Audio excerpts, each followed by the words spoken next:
Okay, welcome everybody.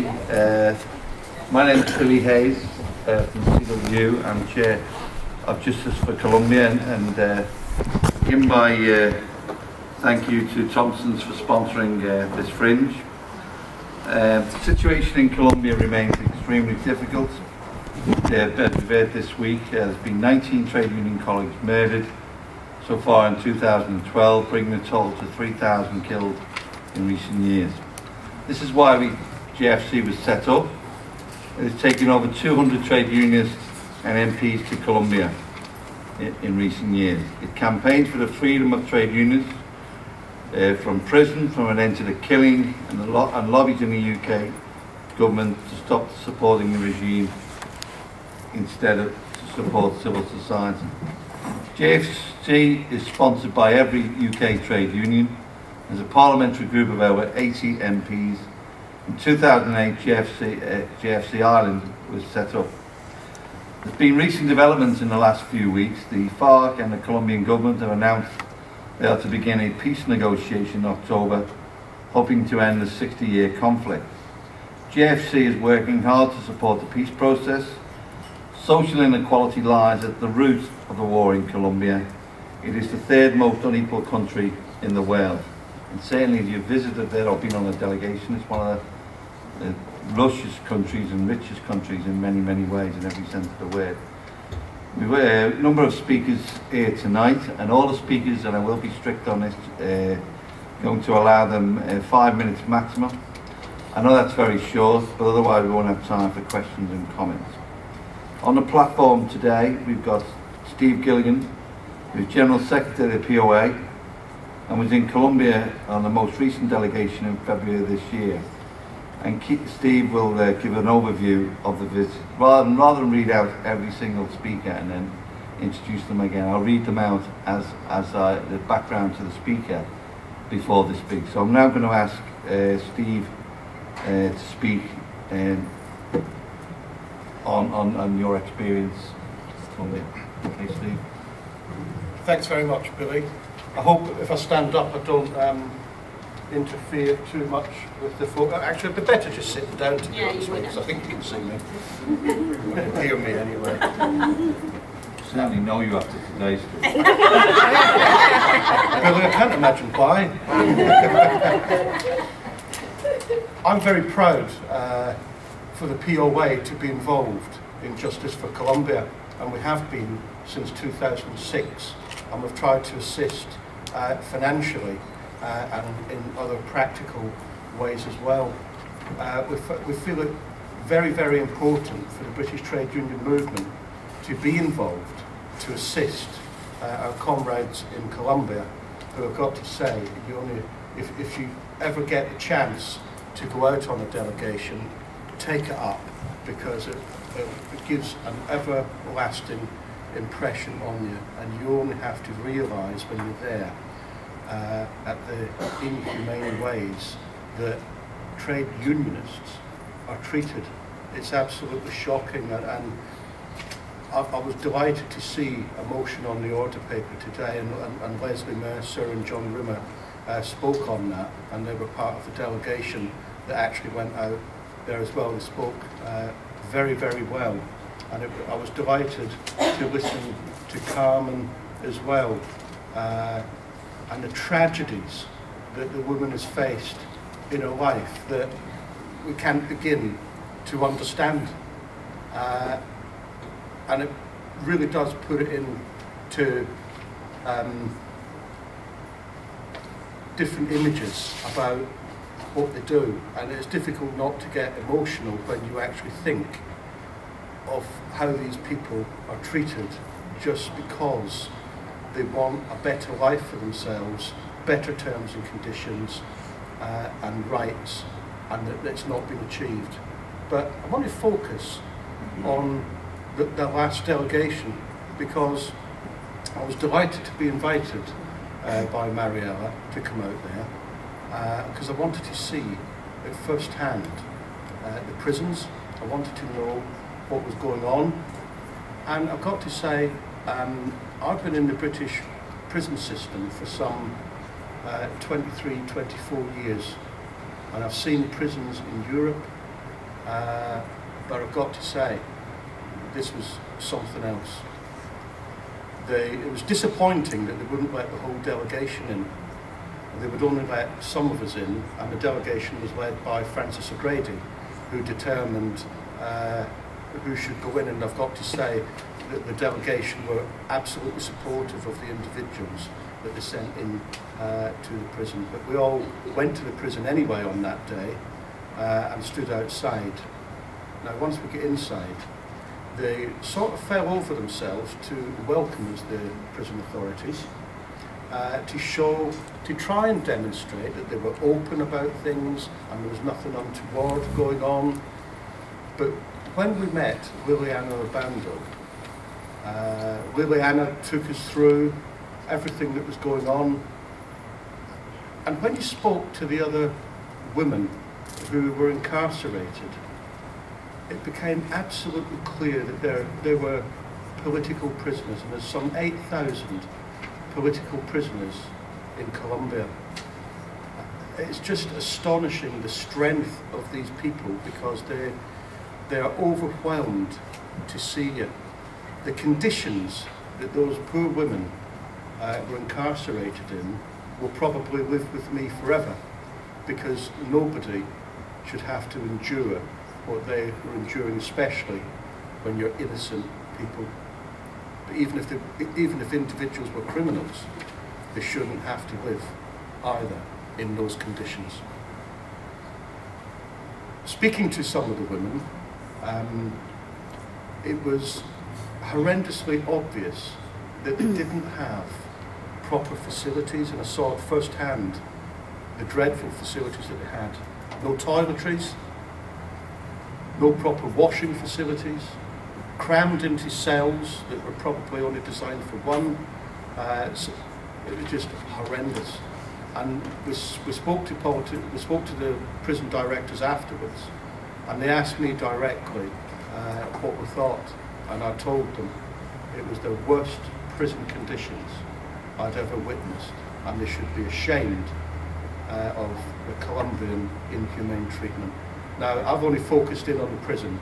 I realise there's a lot of speakers, so certainly others will go into the testimonies that we received as well from people in Putumayo and other places about how they had been treated. So we need to keep international pressure up. We need to make sure that the peace process is started properly. And I know that you'll give your continued support. Thank you very much.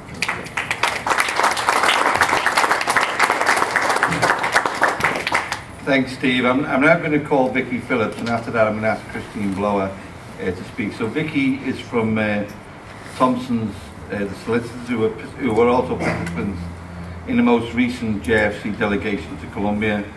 And Thompsons have been a very key supporter to the prisoner campaign, and Vicky will focus on the trade union rights situation. After Vicky, I'll bring Christine over and you the mic. Thank you very much, Billy, and thanks to JFC for organising this very important Fringe meeting. And I'm delighted and privileged to share again a platform with Carmen Mayusa, who I think you'll all want to hear from later, who is an absolute inspiration to us all, as I'm sure you'll find out this evening. Behind us are being projected some of the slides of the visits of the JFC delegation in February that I was part of. And I think I speak for all of the delegation when I say that for us, as for so many others who've been on delegations before, that the visit was both challenging and also life-changing. We met trade unionists and human rights activists in Bogota and also in Putumayo. A lot of these photographs are from Putumayo, which is a heavy militarized zone in the south of the country. We knew, because of the campaigning that JFC have done, that Colombia is the most dangerous place in the world to be a trade unionist, and that trade unionists are regularly subjected to death threats, smearing, and assassination attempts. But it's not somehow until you see with your own eyes and feel the emotions, and you see the thick metal bomb-proof doors on the Colombian equivalent of Congress House, and you meet the trade union leaders who have to travel everywhere with bodyguards, that you start to really understand how difficult it must be to organise trade union activity in such a sick society. Colombia is a society lacking in basic human rights because the people in their civil society who want to organise public protest are subject to such major infringements of their lives. The trade unionists we met, particularly those in the public sector unions, face the same industrial challenges as trade unions do in this country: cuts, privatisation, and a tax on pensions. But their ability to organise any sort of resistance is impeded not only through the normal difficulties of getting trade union members involved in activity, but and lack of understanding, but through fear. And fear that your family and your livelihood and your life itself is going to be attacked. Trade unionists are treated as fair game by the paramilitaries. And some of these people, the Colombians we met talked about trade union leaders. And it took a while for us to understand that the trade union leaders they were talking about were not the general secretaries and the presidents and the members of the national executive committees, but were branch secretaries, lay representatives, shop stewards. Those are the people who are targeted by the paramilitaries in Colombia. In Putumayo, we heard testimony of trade unionists, community activists, and indigenous people. They told us about how they, their families, their communities have been targeted for standing up for their rights. One Venezuelan leader who'd received regular death threats, after many representations to government, had been granted assistance under the government protection scheme. He'd been given a bodyguard, but without any grant for transport, he and his bodyguard had to travel on local buses. In some ways, he was more at risk than ever. As Billy said, 19 trade unionists have been killed this year already. One of the trade unionists we met in Putumayo, and one of these pictures behind, not that one, was Herman Henry Diaz. We met him, we talked to him, he told us his testimony. On our return, only a few days later, we discovered that he'd been disappeared on his way to the Patriotic March in March.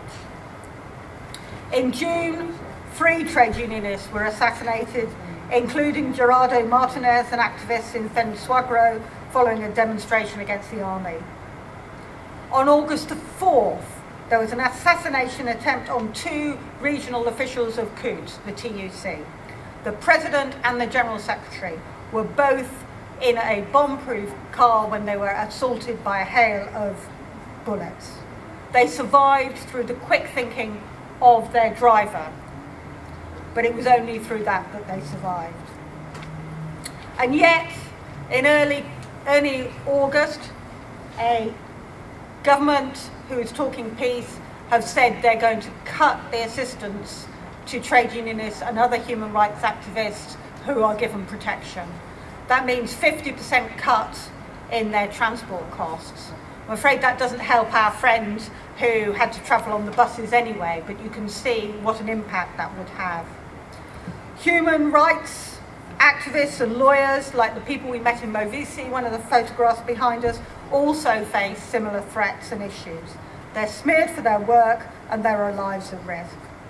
More than ever before, Colombia needs peace, and we must do all we can to support JFC and make sure that we in the international community stand behind Colombians for peace and their voice, and that the voice of civil society and trade unions are represented in the peace process. Thank you.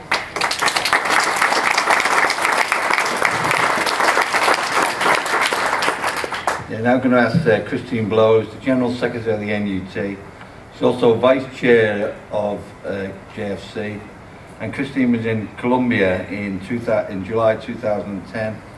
She'll speak about the results of that visit and what the NUT are doing now. After that, I'm going to call Carmen Mayer, and after that, Eugene McGlone.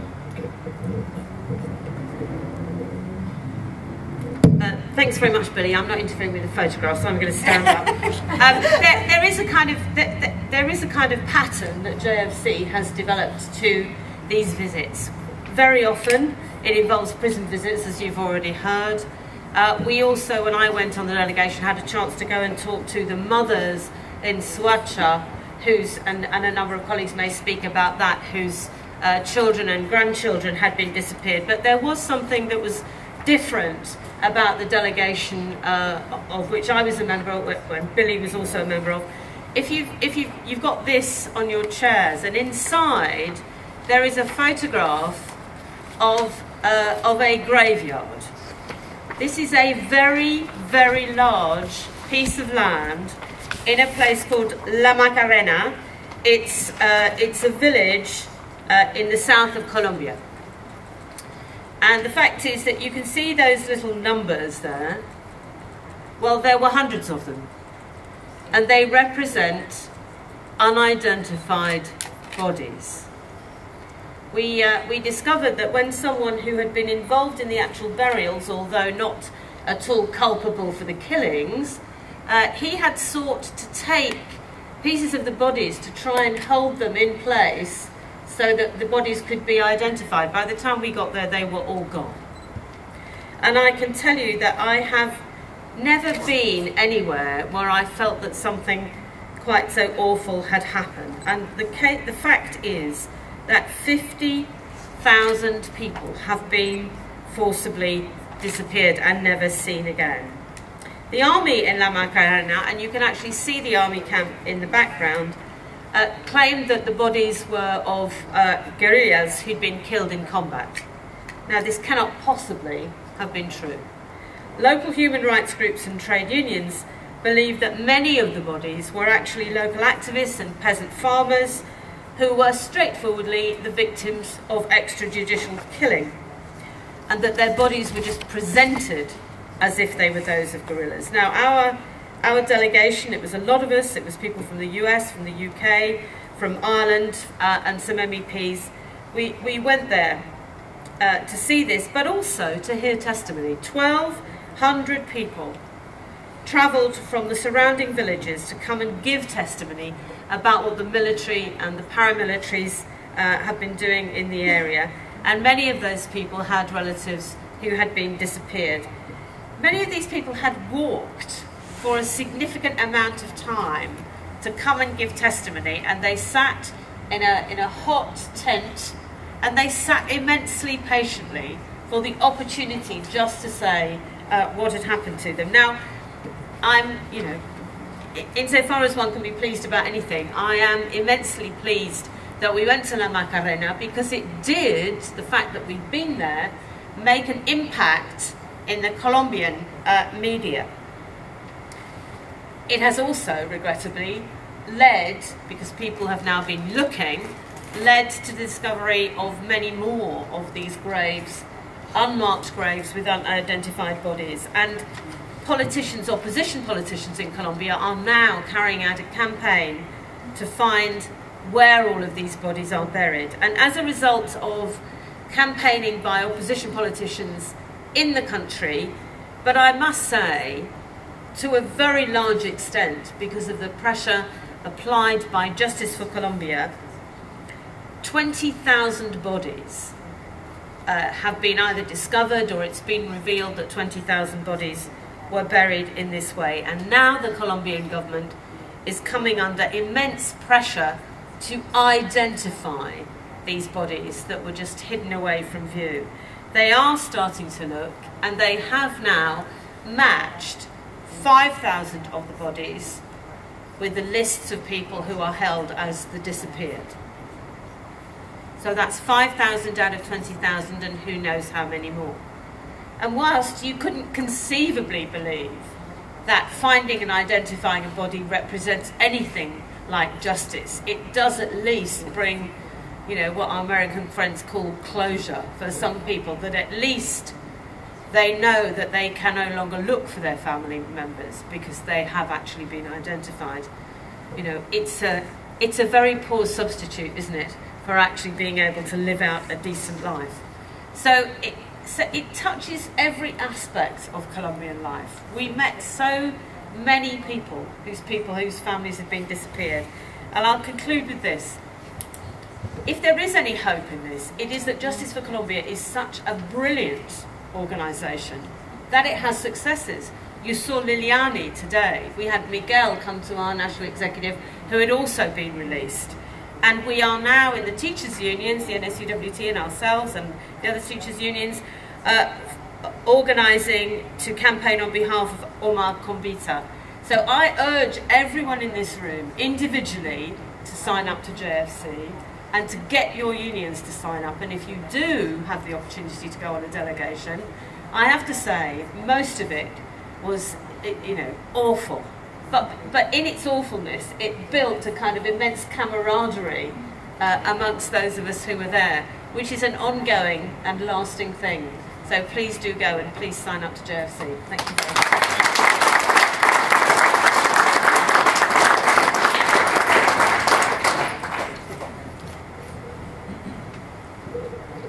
Thanks, Christine. I'm now going to introduce Carmen Mayer, who's the General Secretary of ASLEF, the Health Workers Union, and you will have all heard her speech at Congress on Sunday. Carmen is a former political prisoner and is a key member of the new political movement, the Patriotic March.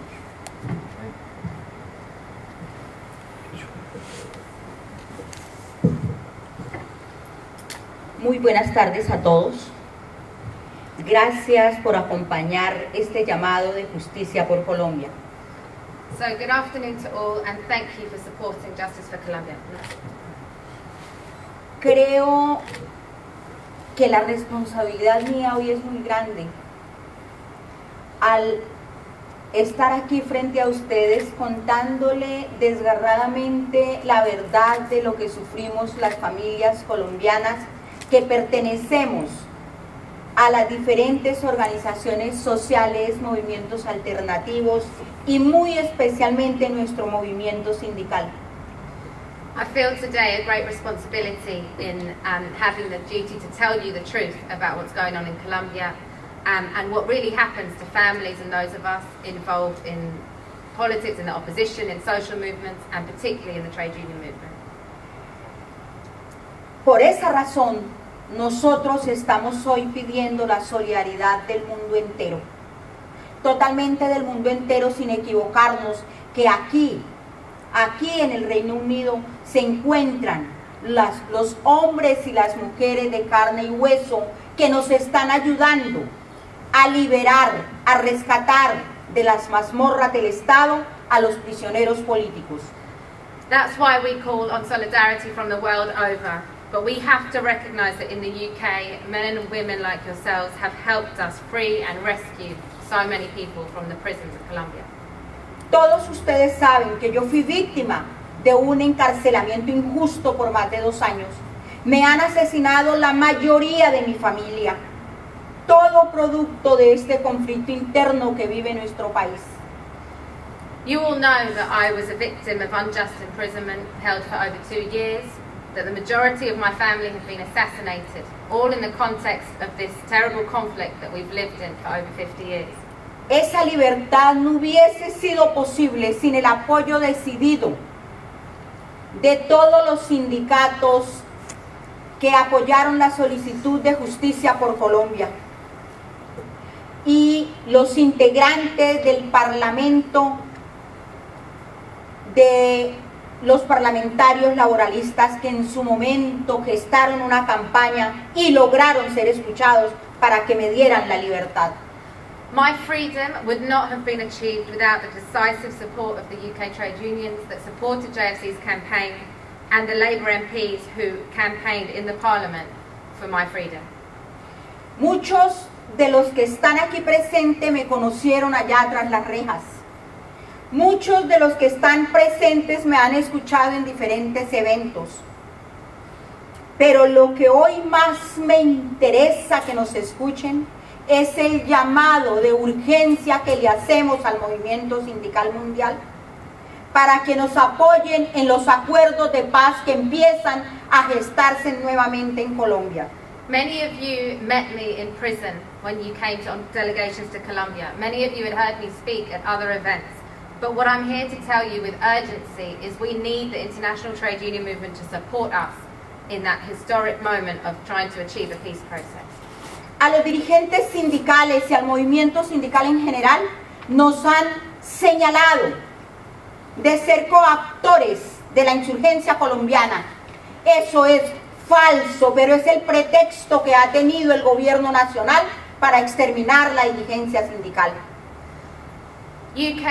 Colombian trade unionists are accused constantly by the Colombian authorities of being members of the insurgency or collaborators of the guerrillas. This is completely false, but it's the pretext which they've used to exterminate us.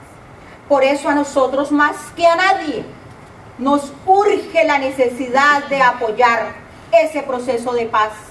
Y son ustedes, compañeros, hermanos sindicalistas, mediante el apoyo con la sociedad civil, los que van a hacer realidad ese acuerdo de paz para Colombia y que culmine con una paz firmada, con una justicia social que logre erradicar los motivos por los cuales se levantan los colombianos en armas para reclamar sus derechos.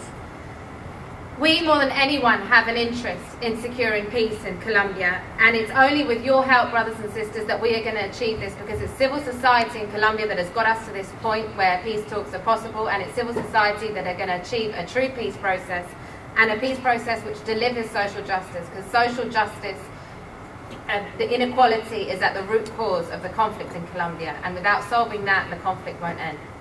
Tenemos miedo, es verdad, tenemos miedo porque tan pronto surge la marcha patriótica como movimiento alternativo apoyando ese proceso de paz, tan pronto el gobierno nacional anuncia que se va a iniciar un proceso de paz nuevamente, empiezan las amenazas reiteradas cada día a la oposición colombiana y a la gran dirigencia nacional de los sindicatos en Colombia.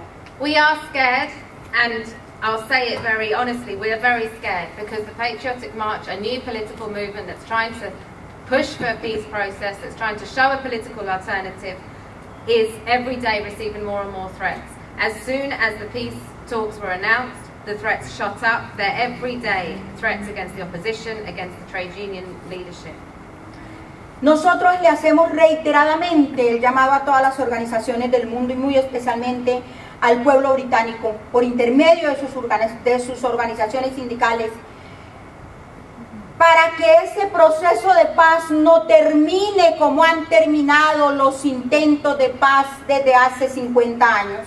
Nosotros solicitamos que la sociedad civil se responsabilice apoyándonos para que nos prolonguen la existencia, para que nos prolonguen la vida, para que seamos nosotros ojos que puedan ver nuestras nuevas generaciones en paz.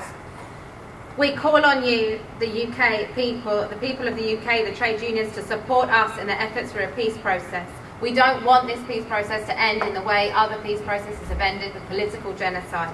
We ask you to take on the responsibility of supporting civil society in Colombia, because your support lengthens our lives. It literally prolongs our existence, and we need you to be our voices to the international community. Yo quiero en este momento también saludar muy especialmente a los compañeros del sector público y recomendarles a los compañeros del sector de la salud que no permitan, compañeros, que a ustedes les vayan a privatizar esos servicios sociales que tiene el pueblo británico. I want to especially greet the public sector workers here and the health sector, and I call on you, I beg you, please don't let them privatize your health service here.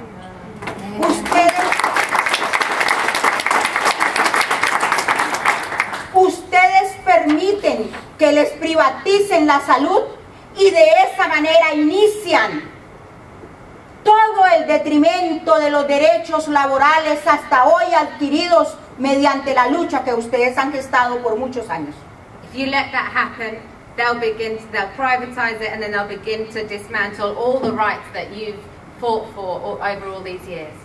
Me resta agradecerles a todos el apoyo que nos brindan diariamente, a quienes han ido a Colombia y han verificado con sus propios ojos la verdad del pueblo colombiano, e invitarlos a todos y cada uno de ustedes y a sus organizaciones sindicales para que más temprano que tarde vayan a Colombia y compartamos allá nuestro dolor, pero también nuestra esperanza de algún día tener a Colombia en paz. Creemos que otra Colombia es posible con el apoyo decidido de todos ustedes, queridos compañeros, y muchas gracias. So thank you once again. Thank you to all the people who have been to Colombia, all the people who've been there and seen with their own eyes the truth of what happens. And I invite you to all come to Colombia sooner rather than later and share with us not only our pain, but our hope that one day Colombia can live in peace and that another Colombia is possible. Thank you, brothers and sisters.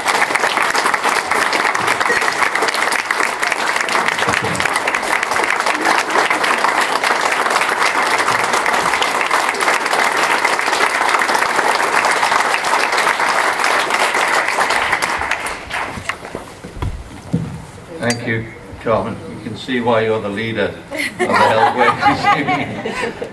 Yeah, okay. And now I'm going to ask Eugene McGlone, President of the Irish Congress of Trade Unions and from Unite. Eugene is also took part in the recent delegation in supporting GFC's peace campaign, which he will speak about.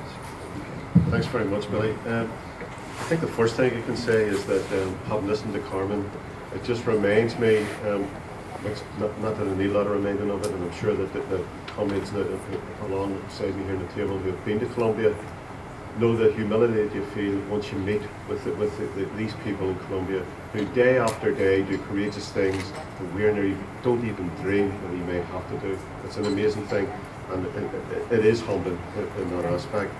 And I'd say just also thanks to JFC for hosting this and for Thompsons for funding it. I think that it's a great expression of solidarity, international solidarity, and I think that's something to be applauded.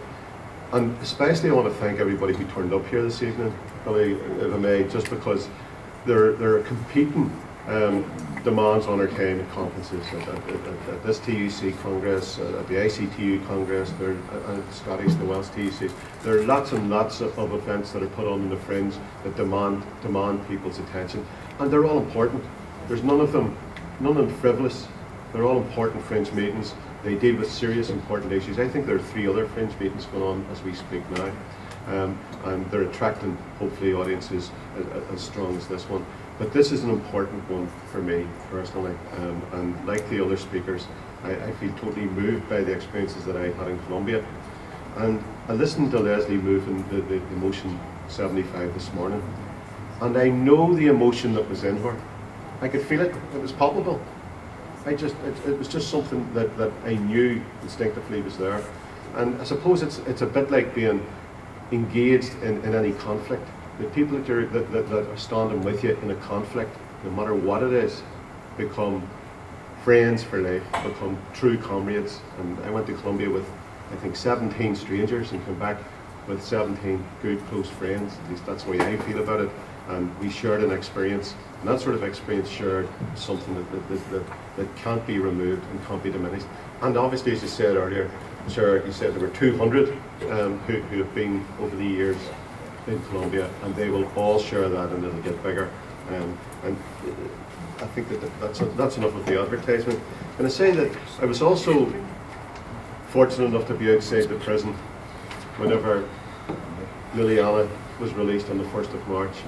It was, in a sense, it was a very liberating experience, but it was also a dangerous experience, because what it did do was it probably placed Liliana in more danger because she was outside the prison walls. And I think that's something that needs to be reflected upon. And as we've heard, Henry Dias has been presumed murdered, and I think that's most certainly the case. And what did he do that you and I don't do every day of the week? Attempt to organise workers into self-help groups, That's what he did, and he got murdered for it. And it makes it more poignant because we'd met him, suppose, in March of this year. So that's an interesting, I think, thought to take away in respect of this. In May of this year, though, Mariella came to Belfast with the Colombians for Peace group, and through the work of my regional secretary and the Unison regional secretary in Belfast, we put together a programme of meetings with the various political parties in Northern Ireland. That's not the easiest thing to do, because if you watched the news last week, you would see that peace just didn't break out all over the place. In fact, there were serious riots going on outside our union building. Not that we're rioting against the union, but I mean, that's our regional headquarters, and it was in the news with police land rovers in front of it, and lots of litter and broken bottles and glass, and a big poster that says "Organised for Strength." I thought it was a bit strange, but during the course of that short visit, the political parties engaged positively, and that was something that we don't hear about. This never gets out in Northern Ireland. All 5 major political parties engaged. We had individual meetings with them, and we had collective meetings with them. And the outworkings of that is a commitment to engage and go on a delegation for the peace process later this year, scheduled for November. Let's hope the date's fixed down and it comes out. But that's going to bring Sinn Féin, the DUP, the official unionists, the SDLP and the Alliance Party, together with a number of trade unionists from Northern Ireland, to ensure that the social and civil aspect of peace isn't lost on anyone. It's also humbling to think, by the way, that despite what's going on in Colombia, that Colombians for Peace believe that there's some lessons that may well be learned from Northern Ireland, because we're in a halfpenny place compared with what did occur and what is currently occurring day and daily in Colombia. But if there's anything in our experience that can be of assistance, we owe it to the people of Colombia to provide that assistance. I want to just wrap up. I know you're going to help me out, both to tell me to shut up. But I want to just say this one point. What would be helpful would be if everyone in this room is individuals, and everyone in this room as a representative of your trade union, whether it's your national union, whether it's your branch, whether it's a sector of it, if you all write to the political parties in Northern Ireland and thank them for their engagement with the Justice for Colombia, and encourage them to continue to participate not only in the peace process that hopefully we can help kickstart in Colombia, but also to engage with the other social partners, that's the trade unions in Northern Ireland, to ensure that face, that civic society face isn't lost, because without the workers, without trade unions, there won't be a peace. People need to have that ability to depend upon the proper organs of representation. I'll finish there, Chair.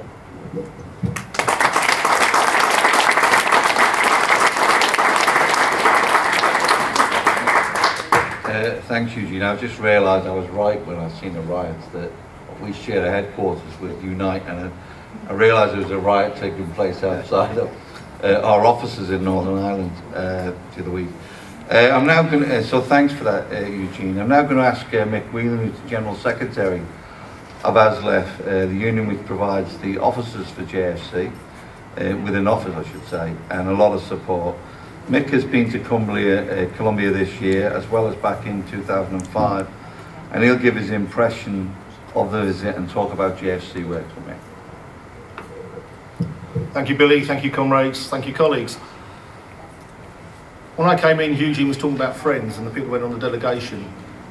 It's such a shared and emotional experience that I would dare anybody, anywhere in the world, to go to Colombia and not be touched. And if you weren't touched, you're not human. And therefore, it was good colleagues. They were empathetic, they were sympathetic, but I dare anybody. And I warned most of those that I went with that on the first day you'll hear things you think can't get any worse. And by the end of the week, you'll have emotional overload, because you will see and hear so many things that you can't quite believe that you're talking in a rational way. The people of Colombia have a bravery, a dignity, and a humour that I wish that we had. Just for holding a meeting like this, several of them might not get home or not get home safely this evening. The reality is they come out every day to organise and help others. They come out to give their testimonies to what's happened to them, to their families, to their loved ones. Nowhere else in the world do you have the term disappeared, kidnapped and murdered. Most of us understand someone being kidnapped, most of us understand someone being murdered, but the bit where you just disappeared for what you do and there's no ransom and no body and you don't know what happens to your family is quite frightening. And when it's done in our name, because some of it is either under war on terror and war on drugs, and the British government isn't without some liability in what's happened, and America themselves. And the reality is, if you look at the regimes, there is only one difference between when I went in 2005 and in 2012. Uribe was openly hostile, nasty, aggressive and a murderer. Santos is more like Tony Blair. He's a bit more urbane, media friendly. But let's not forget, he was Uribe's defence minister. And many of the things that didn't happen in Uribe's time, he was at the back of. And many of the things that happen now, he's at the forefront of. Now, I welcome the peace process, and we said every time we met somebody in Colombia, it wasn't for us to dictate how they lived, how they evolved, or how they came forward. But it was by the scrutiny and the world looking at what was going on that things might happen in a better, safer, and more open manner. We wish the Colombians well. We wish them true peace in their country and wish they had a fairer, kinder, more egalitarian society. But that will only happen, as been said before, if people stand up and tell Colombia, we are looking at you, saying that we would like to assist, giving fraternal and other support where required and letting people know they're not alone. The Colombian people are so grateful for this worldwide and international solidarity that they see. It's very humbling. There are no right words for it. I was told to be brief. This is one of the things that I really struggle with. With Colombia, it's been too long. And 7 years after going back the first time to see no real change. It's quite frightening when we raised this with some of the ministers that we saw out there, because they accused us of being rude. At no time was any part of the delegation rude, although Esther did get a bit carried away. But at no time was the delegation rude. They conducted themselves with professionalism and decorum, raised the issues they saw in a proper manner, and how they did that without losing their tempers and ranting and raving and raging at what they'd heard and saw, I don't know. That's a tribute to them, a tribute to our movement. But a greater tribute has to go to Justice for Colombia itself. The people who work for it, who give their lives, their time, and fight for people half a world away on a daily basis. We try and do what we can in ASLEF. I know others at this table and elsewhere in this room do what they can as well. I urge you all to support Justice for Colombia. They are wonderful people, they're doing an amazing job, and they need our help and assistance.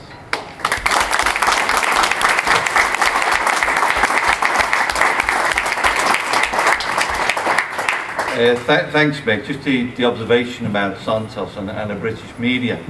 I went to Colombia in 2010. I met Santos, and he is very much a Colombian Tony Blair, whatever that means in one sense.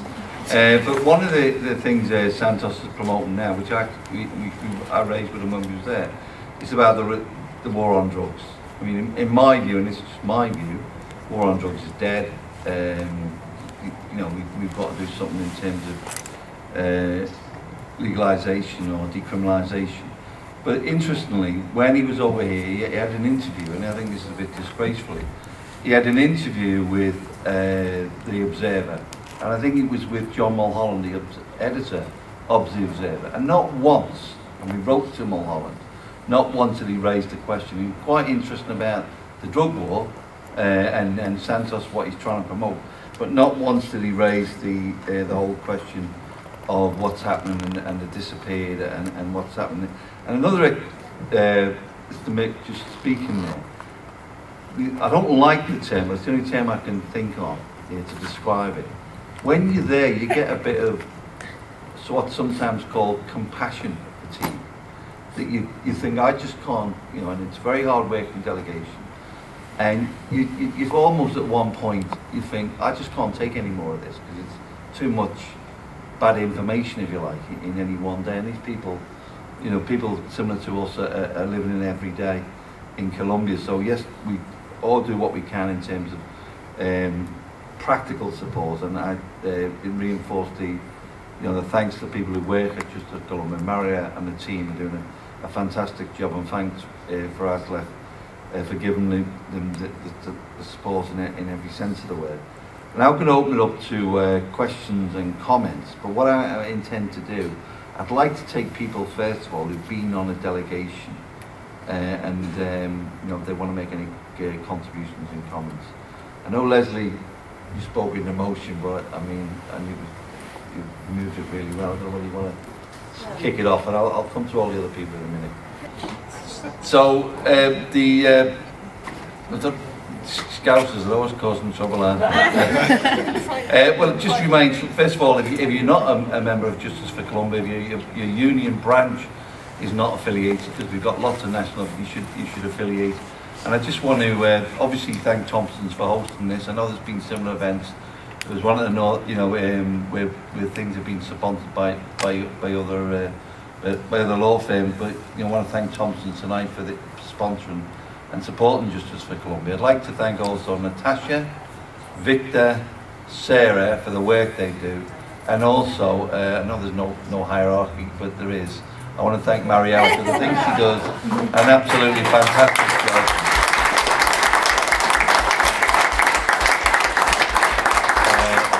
Keeping this organisation going, and of course, last but by no means least, people like Carmen, who are keeping trade unions alive in the most dangerous place in the world. So we'll continue to support your work. You're an inspiration, and as I said earlier on, I think you know, obviously see why you are the leader of your people, and you deal with very difficult circumstances. And we've continued to do this work, and wish you well in the work that you do in Colombia, and thank everybody for attending tonight. Thanks very much.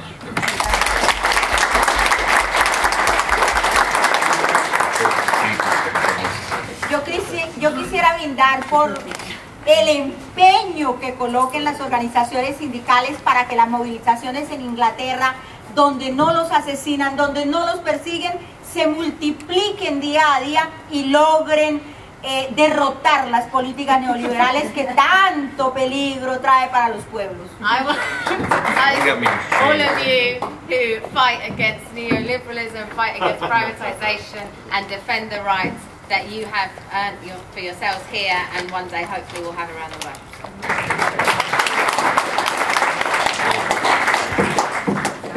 That's fine. Thanks.